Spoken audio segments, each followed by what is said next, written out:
آخری بات بس اس میں عرض کر کے آگے چلتا ہوں، اسی میں ایک بدعت کا مسئلہ بھی ہے کہ جی میلاد منانا بدعت ہے، 11ویں منانا بدعت ہے، تیجا 40واں سب بدعت ہے۔ واٹ از بدعت؟ بدعت کہتے ہیں نئی چیز کو۔ اس کی تعریفیں آپ کو مختلف ملیں گی، لیکن میں وہ آپ کو تعریف بتا رہا ہوں جو واقعی یہ تعریف ایتھینٹک ہے اور ماننی چاہیے۔ نبی کریم صلی اللہ علیہ وسلم کے دور مبارکہ کے بعد دین میں یا دنیا میں جو بھی نیا کام پیدا ہوا اس کا نام بدعت ہوتا ہے، اور ہر بدعت بری نہیں ہوتی۔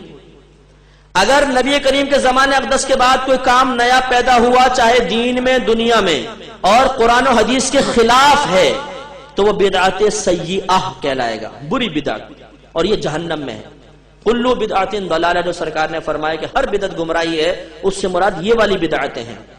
اور اگر کوئی کام ایسا ہوا کہ اللہ کے نبی نے نہیں کیا لیکن وہ کام بعد میں پیدا ہوا اور دین کی تقویت کے لیے ہے، فائدے مند ہے، مسلمان اس سے اچھا سمجھ رہے ہیں، تو یہ ہے بدعت حسنہ، اس کو اچھی بدعت کہتے ہیں۔ اور اگر کوئی نیا کام پیدا ہوا اس کا دین سے کوئی تعلق نہیں، دنیا کا کام ہے، دنیا کے فائدے کے لیے ہے، اگر وہ قرآن حدیث کے خلاف ہے تو وہ بھی بدعت سیئہ، اگر خلاف نہیں ہے تو اس کو بدعت مباحہ کہتے ہیں، نہ گناہ نہ ثواب۔ اب میں چند مثالیں دیتا ہوں۔ مثال کے طور پر مسجدوں پر مینار اور گنبد کس نے بنایا بتائیے؟ سب بناتے ہیں نا؟ امام صاحب کو تنخواہ دیں گے تھوڑی سی، لیکن مینار کے اوپر لاکھوں روپے خرچ کرتے ہیں، لاکھوں روپے کا سریہ لگاتے ہیں، حالانکہ یہ کوئی سنت نہیں ہے بنانا، نبی کریم نے نہیں بنایا، صحابہ کرام نے نہیں بنایا، یہ تو بعد میں فقہائے اسلام نے اس کی اجازت دی، اس لیے کہ لوگوں کے گھر پکے بننا شروع ہوئے، مسجد میں اور گھر میں امتیاز ختم ہو گیا، مسافر آتے تھے انہیں پتہ نہیں چلتا تھا مسجد کہاں ہے، تو پھر کہا بھی کوئی مابہل امتیاز ہونا چاہیے، کچھ نہ کچھ مسجد میں اور گھروں میں فرق ہونا چاہیے، تو کیا کریں، چلو جی گنبد اور مینار بنا دیں، تو گنبد اور مینار شروع ہو گئے۔ اب بتائیے اگر یہ بدعت ہے تو ہر مکتبہ فکر کی مسجد پہ گنبد اور مینار نظر آئے گا، وہاں جا کے بدعت کا فتویٰ کیوں دم توڑ دیتا ہے؟ محراب نبی کریم کے دور میں نہیں تھی، سیدھی دیوار ہوا کرتی تھی، بالکل سیدھی دیوار، صحابہ کرام کے دور میں سیدھی دیوار ہے، یہ تو تبع تابعین کے دور میں جا کے کہیں محراب بننا شروع ہوئی۔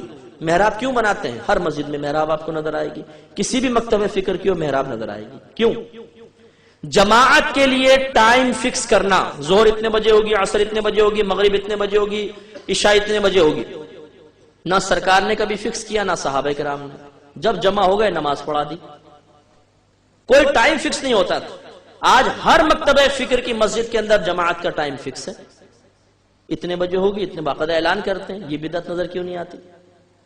تو معلوم ہوا ہر بدعت بری نہیں ہے۔ پھر قرآن کے آپ دیکھ لیں، اعراب زبردیر پیش، صحابہ کرام کے دور میں شاید آپ کے لیے نئی بات ہو کہ قرآن پہ نقطے تک نہیں تھے، بغیر نقطوں کے تھا، زبردیر پیش نہیں، نقطے بھی غائب تھے، ان کو اللہ نے اتنا فہم عطا فرمایا تھا کہ وہ پڑھتے تھے تو خود بخود نقطے لگاتے چلے جاتے تھے، ایسا زبردست مطلب ان کا فہم تھا، حافظہ زبردست تھا، نقطے نہیں تھے، بعد میں نقطے لگنا شروع ہوئے، پھر زبر زیر پیش، رکوع کے نشانات، وقف کے نشانات، پھر منازل مقرر کرنا، یہ سب بعد کے ہے۔ حجاج بن یوسف ظالم بادشاہ تھا، اس نے تمام کام کیا تھا، کیا یہ بدعت نہیں ہے؟ اگر ہے تو پھر کیوں ہوتا ہے؟ اب یہ دیکھیں کہ یہ بہت سی میں نے مثالیں دی کہ ہر شخص اس کو کر رہا ہے، اور حالانکہ سب بدعتیں ہیں، لیکن کوئی بدعت حسنہ ہے۔ بری بدعت کی مثال آپ دیکھیں، اور اس سے یہ بھی ثابت ہوگا کہ نبی کریم کے دور کے بعد ہی بدعت کا آغاز ہوا۔ سیدہ عائشہ صدیقہ رضی اللہ تعالیٰ عنہ فرماتی ہیں کہ لوگوں میں نبی کریم کے وصال مبارکہ کے بعد جو سب سے پہلی بدعت ظاہر ہوئی وہ پیٹ بھر کر کھانا ہے۔ یہ آپ کا الفاظ ہے کہ وہ پہلی بدعت جو نبی کریم کے بعد ظاہر ہوئی، پیٹ بھر کے کھانا ہے۔ اب